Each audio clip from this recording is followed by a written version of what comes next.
Que, segundo um estudo do Centro de Liderança Pública, o fim dos supersalários no país faria com que o Brasil economizasse quase 4 bilhões de reais por ano. Em janeiro, por exemplo, quase 18 mil servidores públicos receberam um salário maior do que Lula, Rodrigo Pacheco, presidente do Congresso, e Luiz Roberto Barroso, que é o presidente do STF. Eles recebem quase 42 mil reais. O impacto foi calculado com base no projeto de lei que acaba com os salários acima do teto permitido pela Constituição, mas que está parado no Senado. O valor seria suficiente para incluir 500 mil de pessoas no Bolsa Família, além de equivaler a quase 1/3 do que o Ministério dos Transportes gasta com investimentos em rodovias. Vou começar essa com o José Maria Trindade. Zé, claro que a gente está curioso, né? Quem são esses servidores que recebem esses super salários? E por qual razão a nossa legislação permite esse tipo de distorção? Que um servidor acabe ganhando a mesma coisa ou até mais do que o presidente da República, por exemplo? Nada. Quem permite isso são os juízes, é o judiciário. Eu ouvi aqui, eu acho que foi o Mota falou sobre a lei de transparência, é muito boa, funciona, o portal de transparência. Queria dar um conselho: se você quiser tomar dinheiro emprestado do seu cunhado, sabe aquele cunhado seu, que é servidor público e tal, você querendo, vai lá que você sabe quanto que ele recebeu no mês e até o dia, ou seja, tudo isso está lá claramente no portal da transparência, você não vai poder falar não, eu sei que você recebeu tanto. Essa lei da transparência é muito boa, porque mostra as entranhas de o que se paga, o que se recebe. Olha, Daniel, a Constituição colocou de forma redundante em 3 artigos limite salarial para o serviço público e uma nas disposições transitórias, que são as disposições que vencem, né, dizendo o seguinte: quem por acaso recebe e tal está cancelado. E pronto. E é muito claro, dizendo que todo o salário, mas todos os dividendos, que a gente chama de penduricalhos, né, não pode receber mais do que o salário de um ministro do Supremo Tribunal Federal, que é 40 mil reais, 39.700 e pouco. Esse é o salário máximo, seria. Aí inventa-se o auxílio moradia. O auxílio moradia para juiz que é casado com juíza, os dois recebem auxílio moradia, auxílio paletó, subsídio de não sei o quê. Então existem vários casos de pessoas que levam para casa aí salários de 200 mil reais. A gente vê, por exemplo, aqui um caso de uma ministra que faz parte de um conselho de uma estatal, de uma mineradora, e recebe lá 40 mil para somar com o salário de ministra, enfim, existem várias maneiras, mas o mais forte mesmo está nas cúpulas ali do legislativo e judiciário. Como se forma esse super salário? De várias maneiras. Uma delas é um funcionário público que é casado com uma funcionária pública que morreu, deixou uma pensão.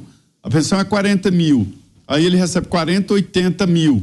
Mas naquele mês ele recebeu dividendos de não sei o que, né? 150 mil reais.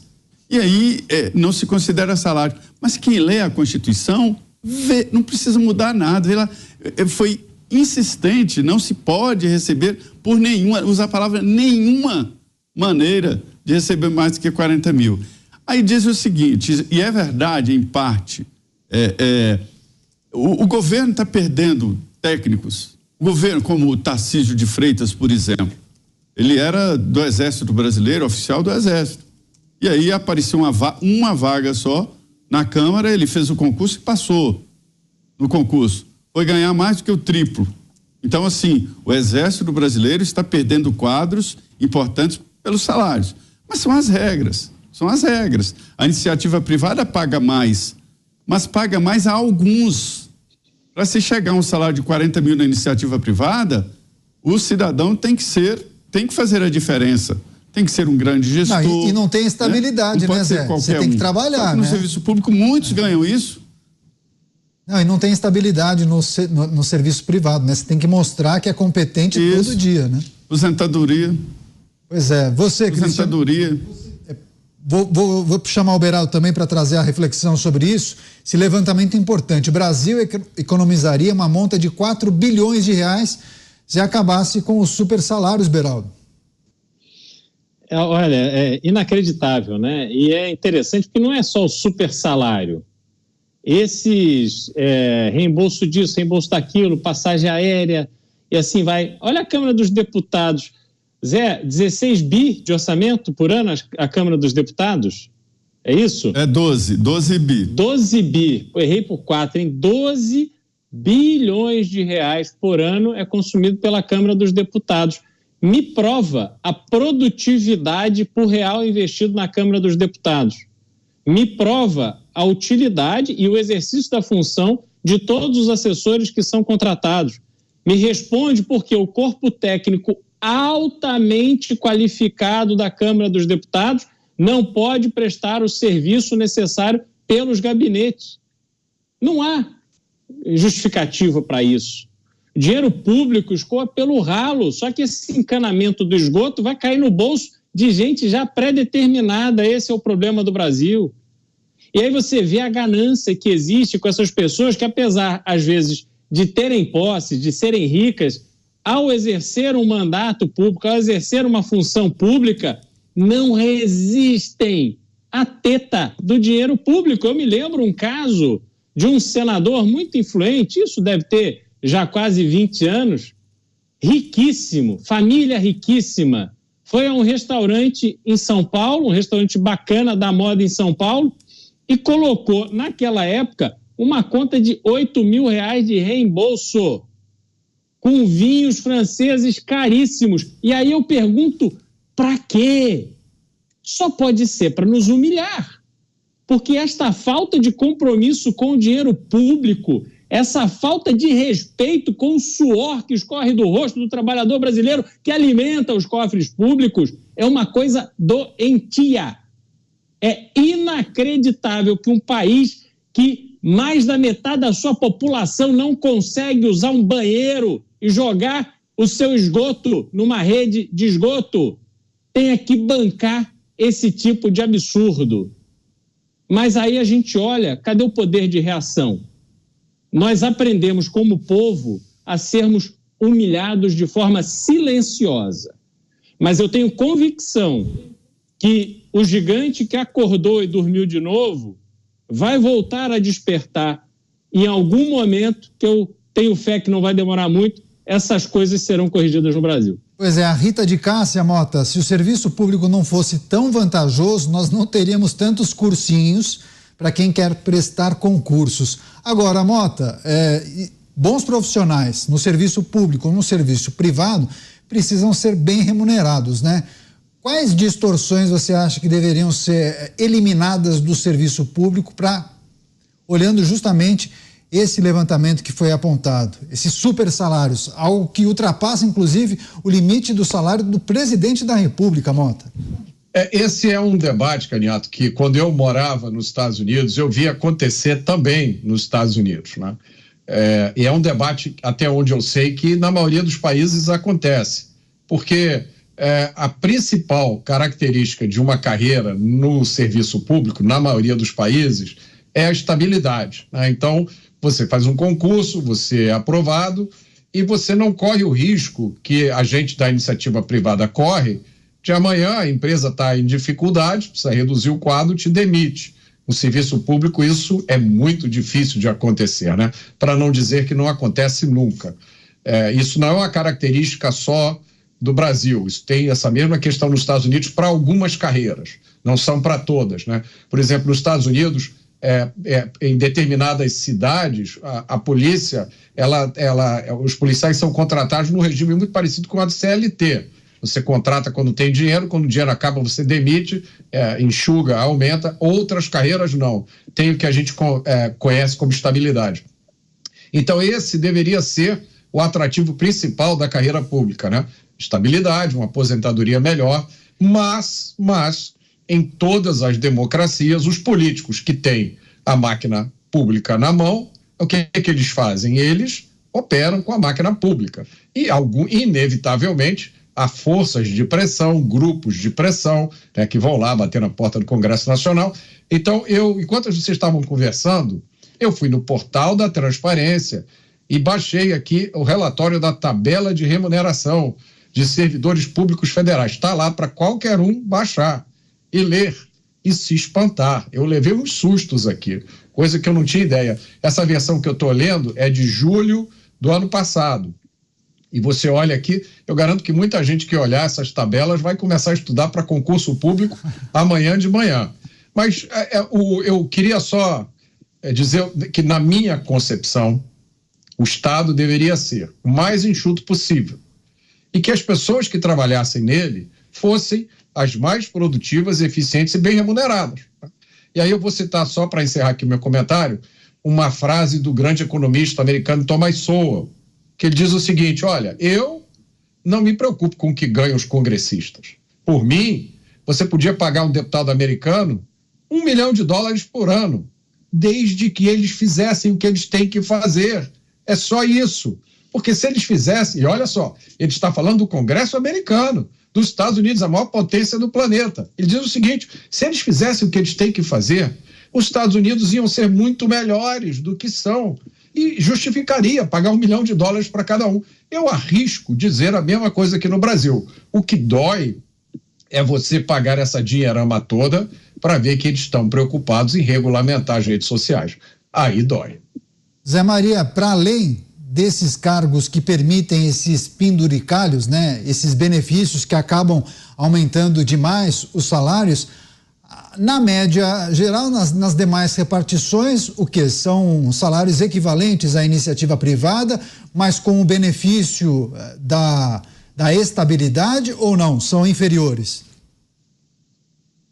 Olha, na média, isso já houve estudos sobre isso, eu tive acesso a estudos sobre isso. Na média, hoje, o servidor público ele recebe muito mais do que na iniciativa privada em cargos equivalentes.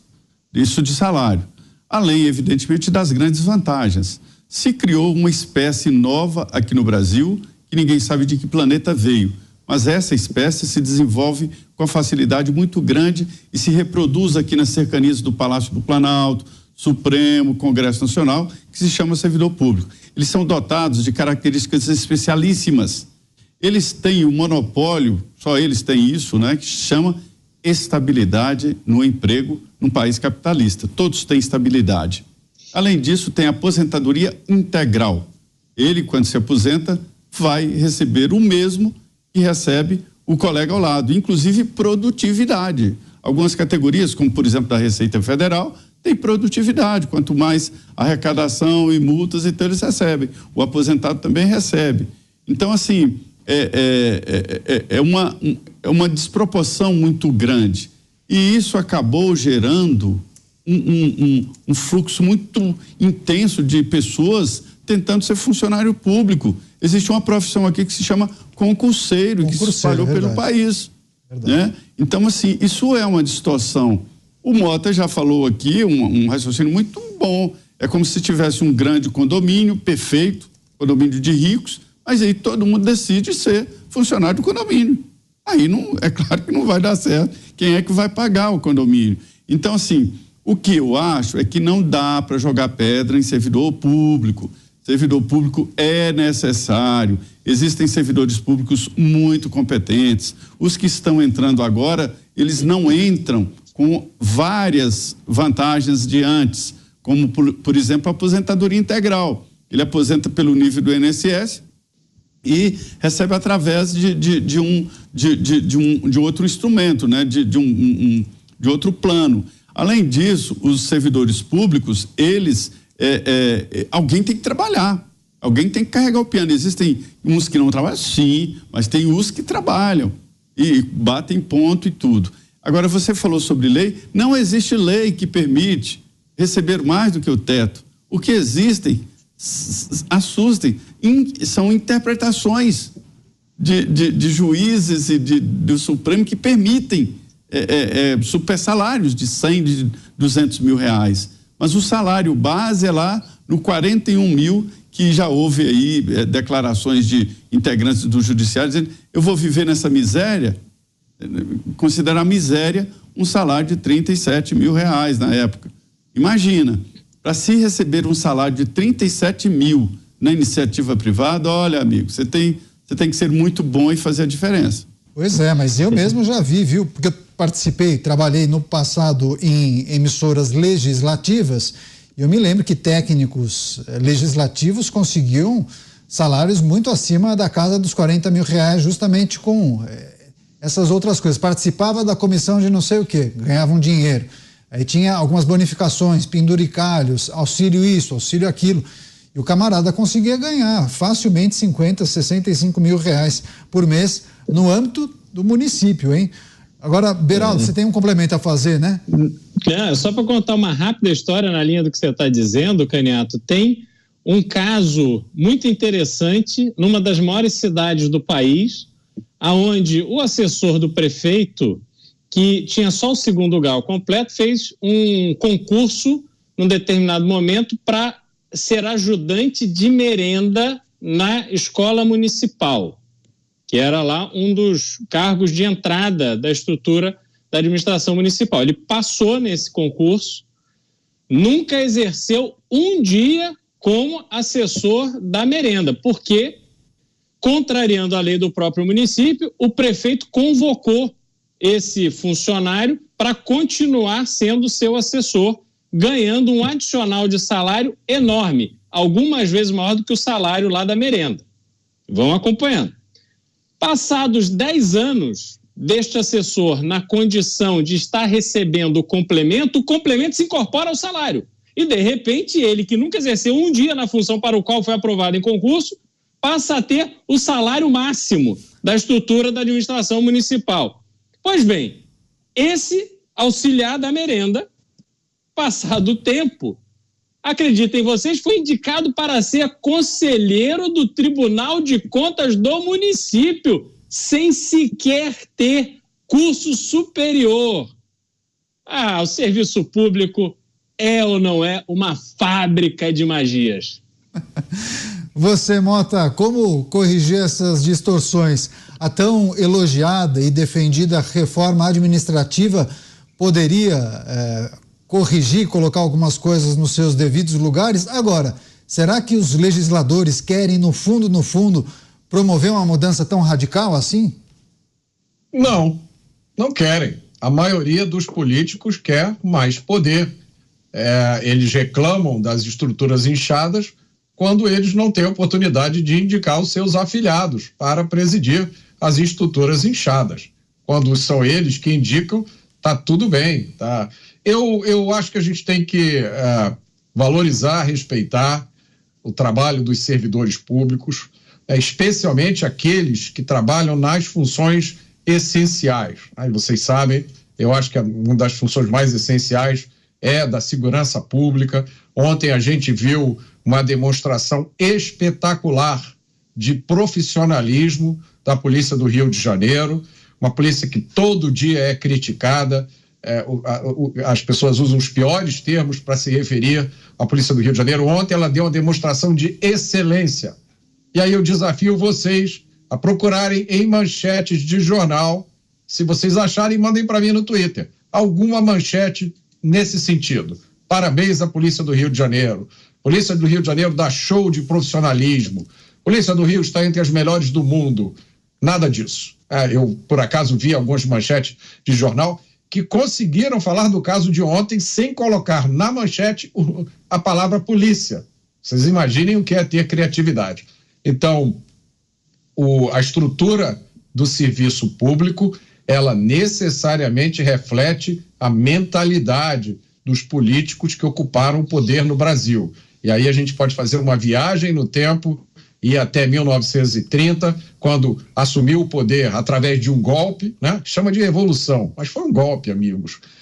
Um político do Rio Grande do Sul, chamado Getúlio Vargas, que disse que ia moralizar a política brasileira, né? Fechou o Congresso, tirou todos os governadores, tirou todos os prefeitos e disse, a partir de agora eu vou organizar isso aqui para que o Brasil seja outro. E depois deu outro golpe, criou o Estado Novo. Muita coisa do que a gente tem hoje aqui vem daquela época. Muita coisa que a gente comenta aqui vem daquela época. Então não culpem os servidores públicos por coisas cuja culpa pertence aos líderes políticos que têm dirigido esse país.